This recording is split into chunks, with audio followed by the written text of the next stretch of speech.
differences of opinion on particular issues. I look at those as opportunities to strengthen the organization and to advance the organization, because those things will always happen. If you have an integration movement and there are no differences of opinion, I will question if the people are really committed to the movement. Because as I've said before, if you sit with yourself, you might disagree with yourself after 5 minutes of sitting silently with yourself. So there would be differences. There would be, and these are the things that we have to work through. But what happens is not, or what is important is not the differences, because they necessarily have to happen.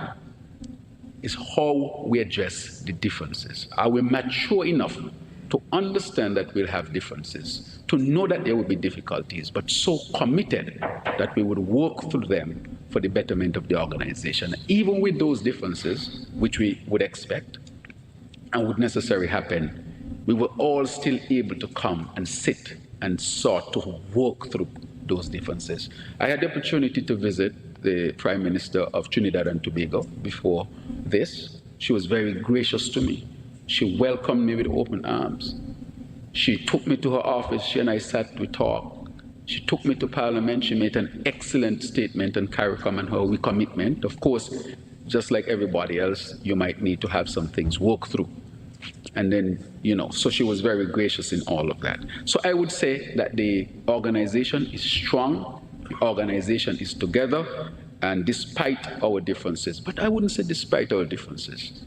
I would say, as the Prime Minister from Jamaica said, maybe our real strength is the fact that we have differences and we work through them as an organization. So I would say that definitely we are united, we are strong, irrespective of our differences. And we do not take our differences lightly. We work through our differences, and we'll continue to work through them as a community.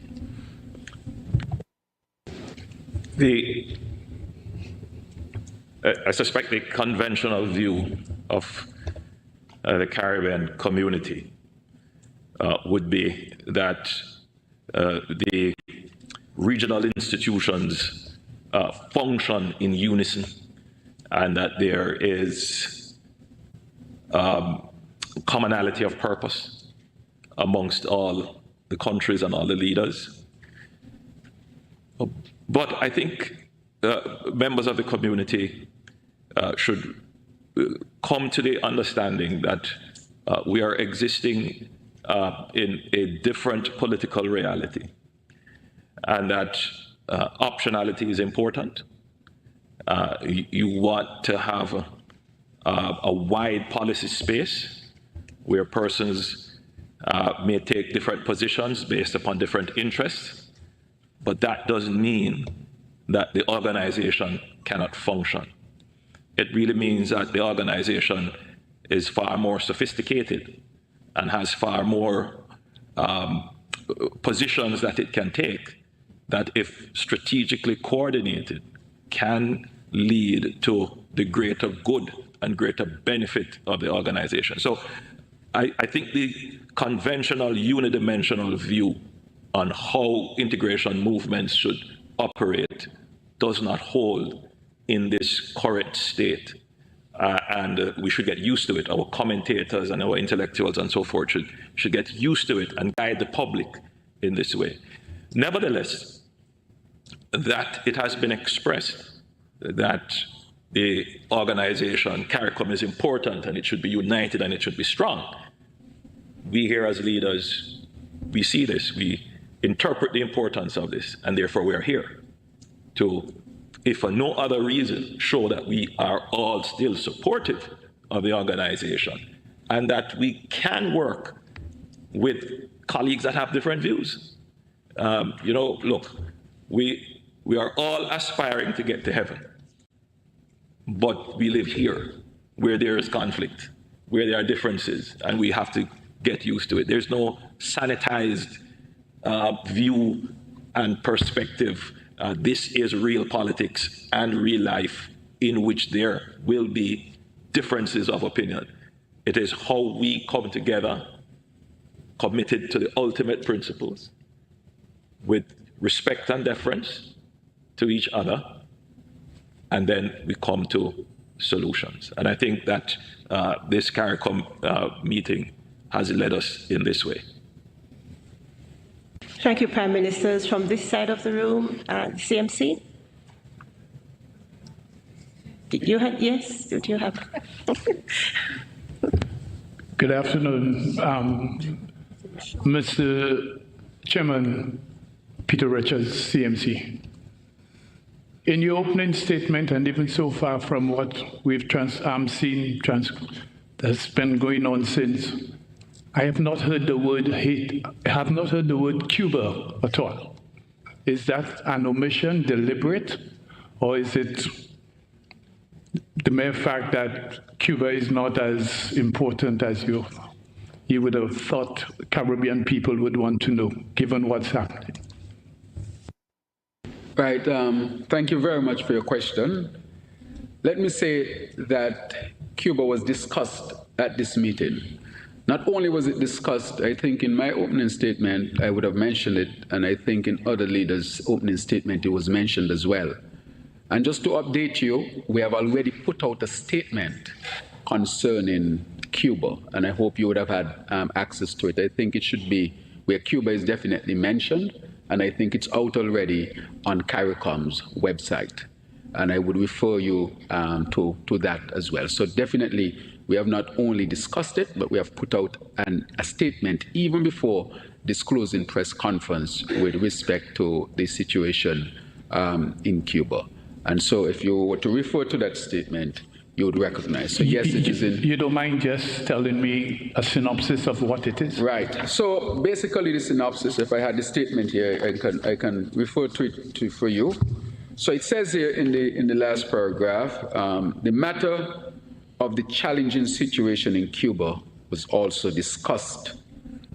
All parties recognized, and this is our meeting with the Secretary of State, all parties recognize that there should be efforts to address the growing humanitarian crisis that's within CARICOM. The Caribbean community, cognizant of its very close relationship with both Cuba and the USA, and mindful of the extent to which the region can be negatively affected, is willing and to participate in any way that will redound to the benefit of the Cuban people while maintaining regional stability.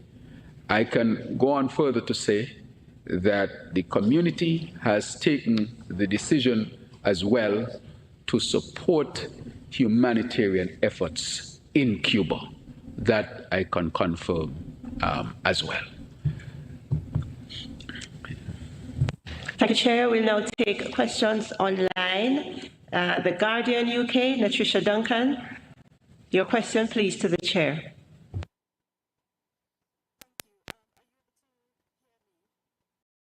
We are hearing you quite clearly.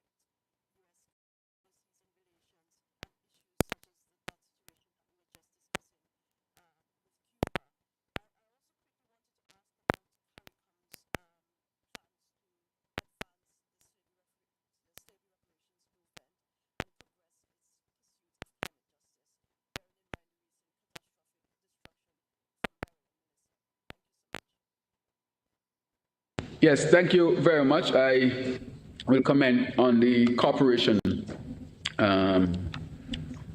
framework that we are looking at. This is one of the things that was discussed with the Secretary of State. He and I co-hosted the meeting. And we are now in the initial stages of setting this up. We have agreed in principle with respect to it.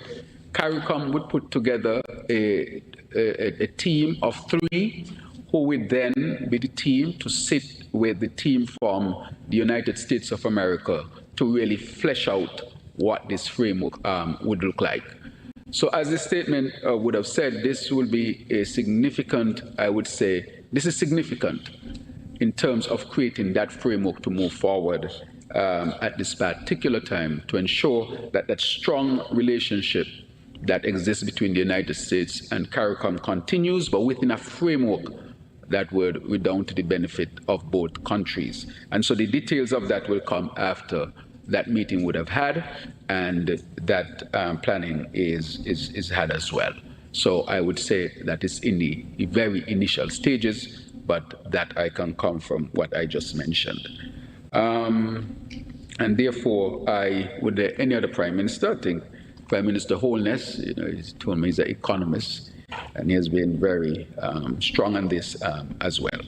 And then the other part of your question that you would have asked was respect to, I think it was, climate and reparations. Right, so climate and reparations with respect to the community. We looked at reparations, and I think in my opening statement I would have mentioned it, where the next meeting will look at what it is to update on, but we are very strong on reparations still, and so you'll find that in my opening statement with respect to that. On the issue of climate, we also discussed that in our retreat. We are still going to advocate very strongly on the issue of climate change and how it's affecting the Caribbean region. We have to advocate very strongly for ourselves.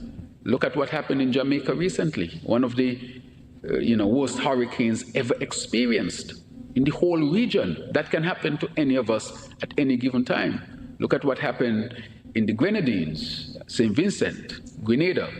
And therefore, we are living the reality of climate change, and we will continue as a community to advocate for it, to advocate for climate justice, so that it can give us the best opportunity to deal with what we consider to be a serious threat to our community, to our development, and to our advancement.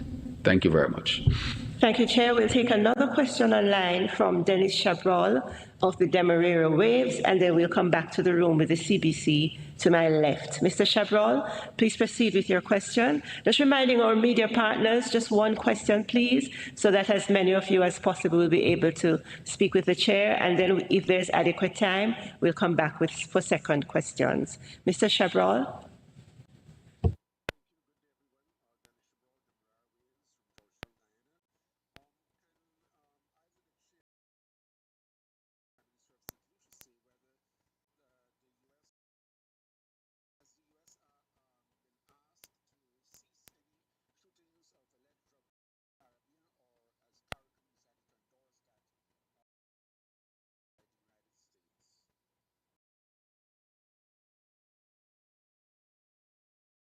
Thank you very much. I see you direct that one directly to the St. Lucian end with respect to what has taken place. He, of course, would have given an update based on what would have been taking place in that area.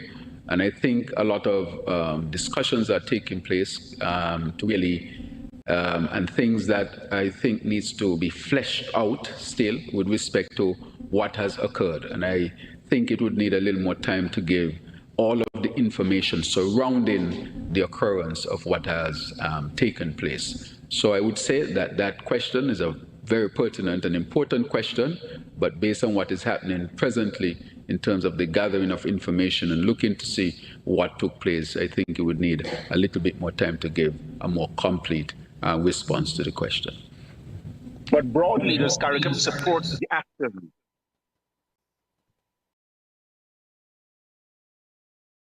I think his original question was, did CARICOM support or endorse the United States military action in the Caribbean with regards to illegal drug trade? Right, you're asking about a question which I sought to answer at this particular time. You mean to St. Lucia? Right, good. Good. He asked the question to you, and he asked the question whether CARICOM has endorsed. Right, CARICOM stand on principle to make sure that anything that is done, this or anything, has to follow a particular international law. You're asking that CARICOM, with a CARICOM at this time and the necessary investigation, necessary things are being done to ensure what has happened in the Caribbean. And so getting all of that information, it would ensure that the response given can be a complete and comprehensive response with respect to that. I would say that CARICOM by principle respect laws and all international laws.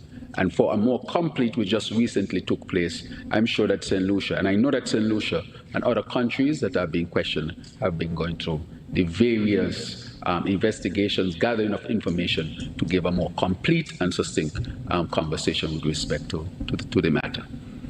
Thank you, Chair. We'll now take the CBC. Prime Minister J. Pierre, Crystal Hoyt from CBC Barbados. Prime Minister J. Pierre, you mentioned yesterday your hopes that the issues would not cause fragmentation within CARICOM, especially as it relates to the U.S. and the increased military presence in the Caribbean. And we know that next week, Trinidad and Tobago as well as Guyana are invited to meet with President Trump. Prime Minister Drew, is CARICOM today experiencing an unprecedented level of fragmentation? Thank you for your question. CARICOM is not experiencing any levels of fragmentation. I think that this meeting demonstrates our commitment to CARICOM as a strong organization. CARICOM does not have a homogeneous, I would say, or a single foreign policy. That is left up to sovereign states. CARICOM might seek to coordinate, but each state, as was mentioned before, has the opportunity to determine what would be its foreign policy agenda. If you look at CARICOM, CARICOM is not a political union, and one has to also understand what CARICOM is about. And so Trinidad and Tobago or any other country being invited to a meeting does not fragment CARICOM at all. As was mentioned before, the fact that different persons within CARICOM or different states within CARICOM can have relationships that span the whole spectrum of relationships in terms of country to country and so forth. That can actually enrich CARICOM, but it does not fracture CARICOM. There is no instance or evidence that this is fracturing CARICOM. Are there some differences? Yes, but fracturing, I think, is a very, very strong word at this particular time. At what point does collective positioning on major geopolitical issues, especially when it's happening within the region and it's the U.S. military presence and the bombing and the airstrikes in particular, at what point does that override national interests? I don't know if, I think every country acts within its national interests at any given point. I don't know if you are referring to something else, but I don't think if anything at all would override anybody's national interests. But I think I come back to the heart of your question. Is CARICOM being fragmented as a result of any of this? Not at all. I think this is giving CARICOM the opportunity to look at these and look for areas in which it can strengthen itself. And these things were discussed at multiple levels, but I can say CARICOM is committed to remaining as a unit, as an entity, as a viable entity for moving the Caribbean community forward. And this is not a sign of fragmentation at all. Thank you, Chair. We'll now take a question from Stabrook News in Guyana, followed by Z's Broadcasting, then the Miami Herald.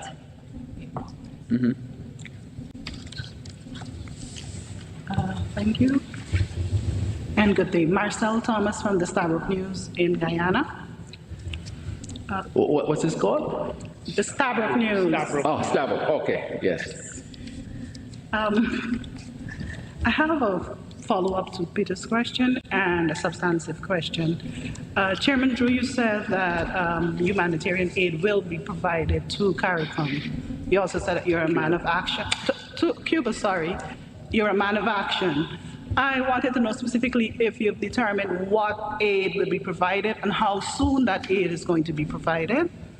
And my substantive question is that there is a view that the U.S. is promoting regime change in Cuba and that CARICOM is participating in this transition. There was a report from the Miami Herald that the grandson of Fidel Castro met here with Secretary of State Rubio on the sidelines of this CARICOM conference. How do you respond? Well, in the first instance, I can't speak for the Associated Press or Miami Herald. I guess you'll have to ask them about that question. So I think, I'm not in a position to respond to what they have written. And I don't dare think that I am qualified to do such. With respect to Cuba and the humanitarian efforts, we are going to respond on the humanitarian end in short order, within a month. We will give more specifics on it very, very shortly, but within a month, we are going to respond in a significant way to help the humanitarian situation in Cuba. So I think that is on the way, and you'll get more details with respect to it. All right, so to answer succinctly, that would be the response.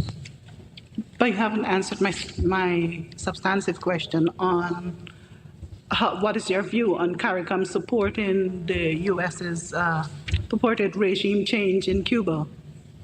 You're speaking about purported change and so forth, and those things. I trying to understand the full context of what you speak. You refer to an article that I have not seen or refer to or know the basis of it. So therefore, with that, CARICOM has not involved itself in any discussion of such nature.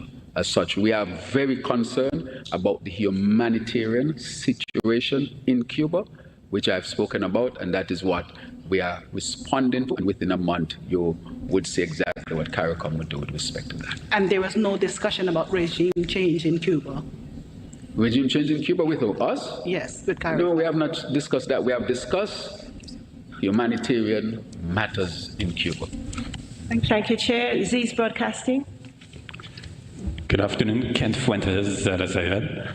Dr. Drew, how happy are you with the discussions that were held on regional security? And based on the fact that we've heard that the Caribbean region is supposed to be a zone of peace. I would allow also my fellow prime ministers to step in on this time if they want, but I would say that on regional security, I think we are strengthening our coordination with respect to regional security. And the discussions were held on different levels where we talk about countries and their responses. Even in the opening statements, you would have heard different approaches to deal with the security matters. But in terms of coordination and working together to ensure that the Caribbean is as secure as possible, I think that was advanced at this meeting as well. You all in the media, there are challenges, lots of challenges when it comes to security across the region. I think you all would have seen the level sometimes of violence that would have been taking place across the region.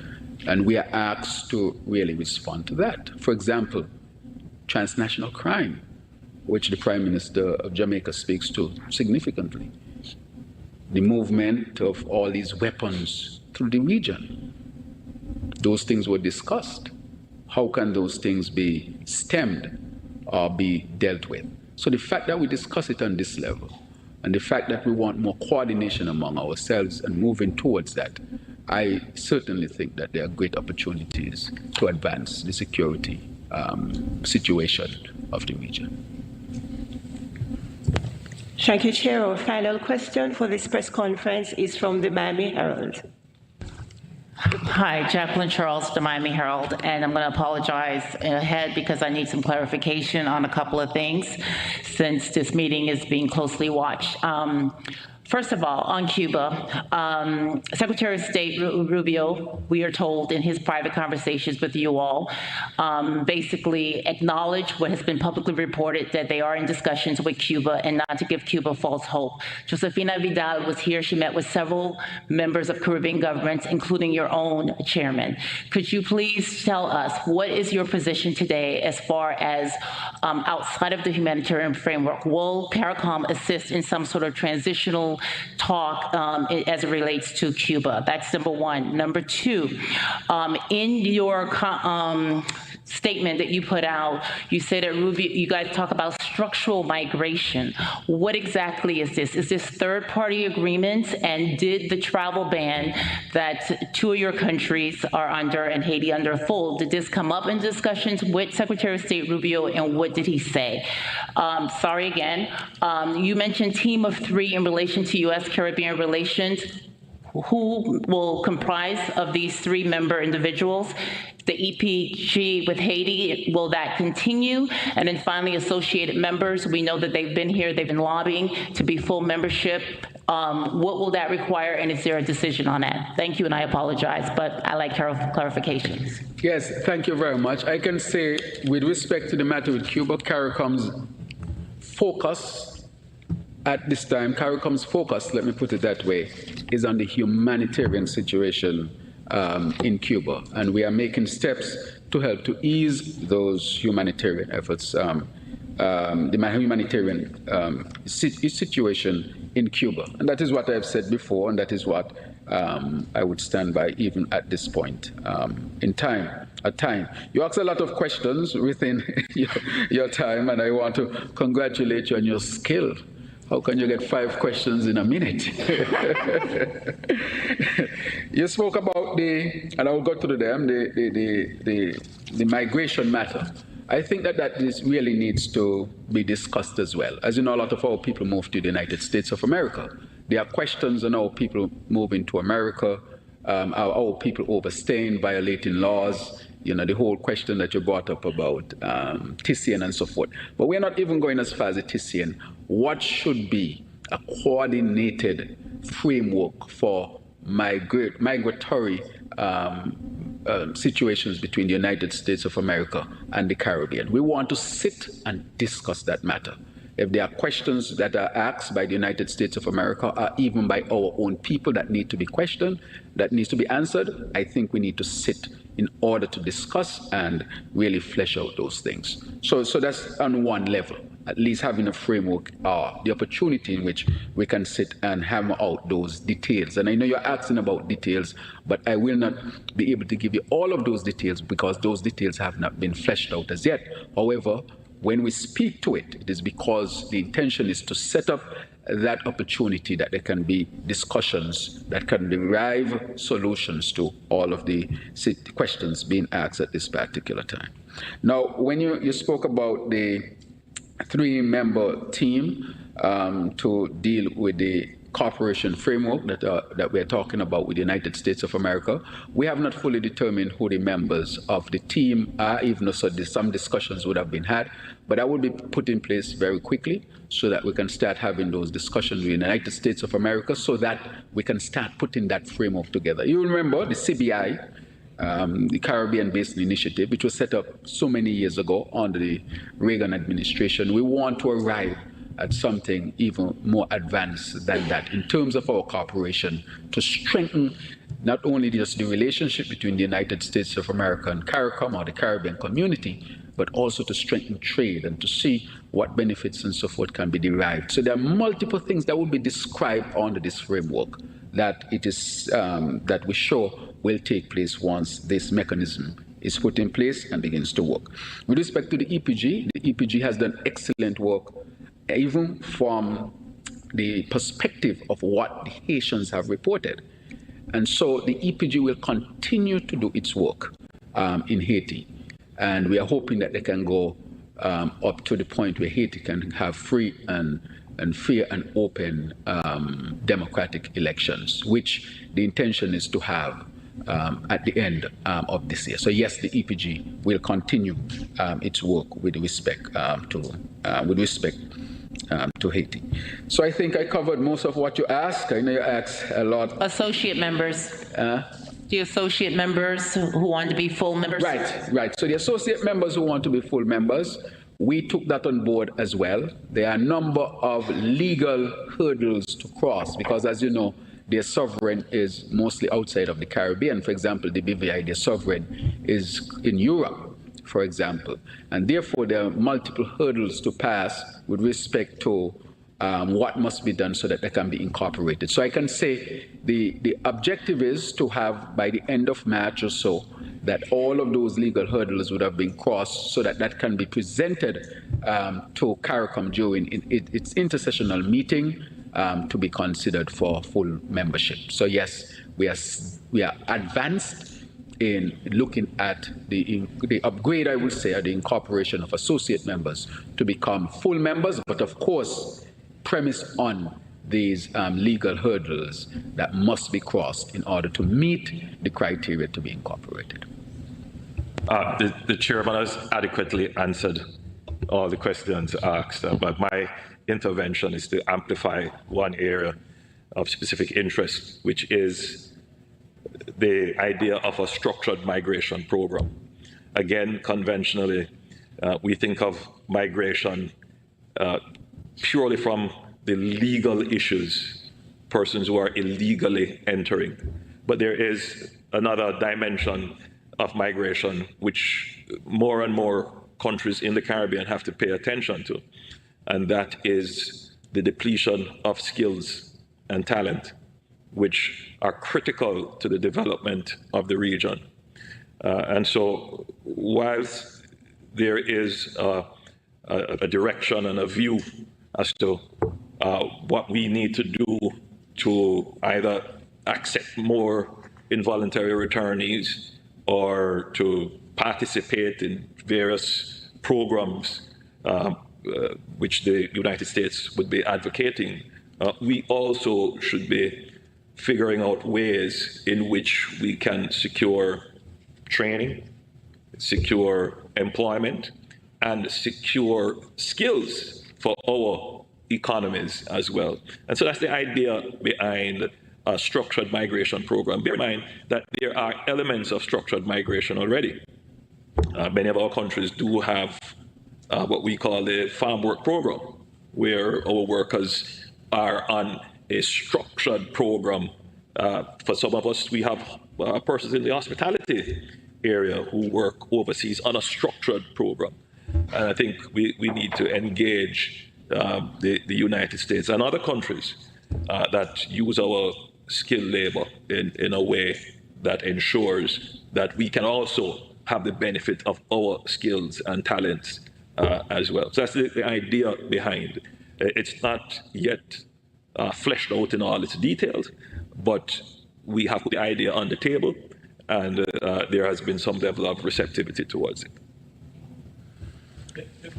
And just a clarification, Mr. Chairman, will the humanitarian aid to Cuba include fuel?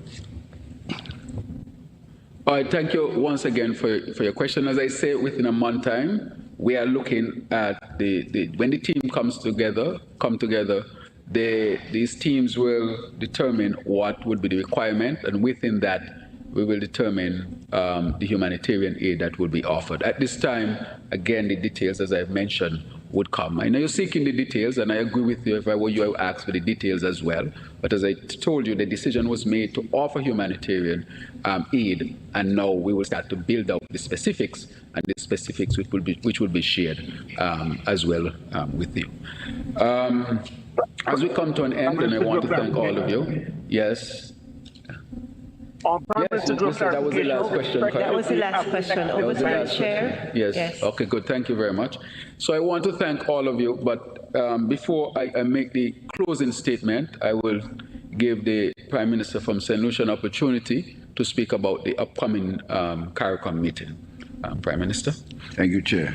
Chair, before I do that, I just want to remind everybody in the region of the threat of climate change, the threat of hurricanes, the threat of changes in climate that can affect us, and the upcoming COP33 scheduled later this year. And it's very important that we maintain unity around the 1.5 degrees centigrade.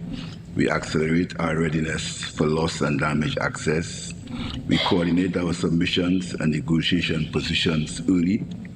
We strengthen our engagement with our partners and keep finance and debt reform at the center of our diplomatic efforts. It's extremely important that the matter of climate change and resilience never be put in the background, because all our discussions, our plans can be literally be wiped off in a matter of hours. So I just thought it's important that we keep that issue at the forefront of our discussions and on our discussions and deliberations. Well, St. Lucia will be hosting the 51st meeting from the 5th to the 8th of July. I want to invite everyone, including my fellow heads. St. Lucia is arguably the nicest country in the region. I have the last, so I'll respond. And you respond on my behalf. And we have some of the most hospitable people. So I would invite everyone. We're looking forward to receiving you in St. Lucia for the 51st meeting. Thank you. Thank you very much. It will be July, you give the date? July 5th to the 8th. Thank you very much, Prime Minister. When you have a region where each leader can claim that their country is the most beautiful on earth, that says that we have a beautiful region. At least we can all agree on that, correct? So I want to thank Prime Minister of St. Lucia and his government, his people, who will be hosting us in July for the 51st regular meeting. Let me wrap up this meeting by saying that I want to thank the press for participating and its questions. Your questions were relevant, and your question is seeking to get the best information that could be had with respect to a number of issues, and we have never hid that, and we will never, ever hide that. There are challenges. However, coming out of this meeting, acknowledging those challenges, we have worked together to ensure that we can confront them in the best manner possible. The fact that all the full members showed up, the fact that they were part of the discussions and the deliberations, and that significant decisions were reached, showed that there is no fragmentation, but I would say more togetherness, even though there are challenges that we are facing at this particular time. And the CARICOM will continue to work for the well-being of all of the people in the region. All of the leaders are committed to that. We'll continue to work for stability, peace. So I want to finally say to all of my heads, all of you, thank you, and continue to enjoy the beautiful St. Kitts and Nevis until you would depart and safe trip out. Thank you very, very much.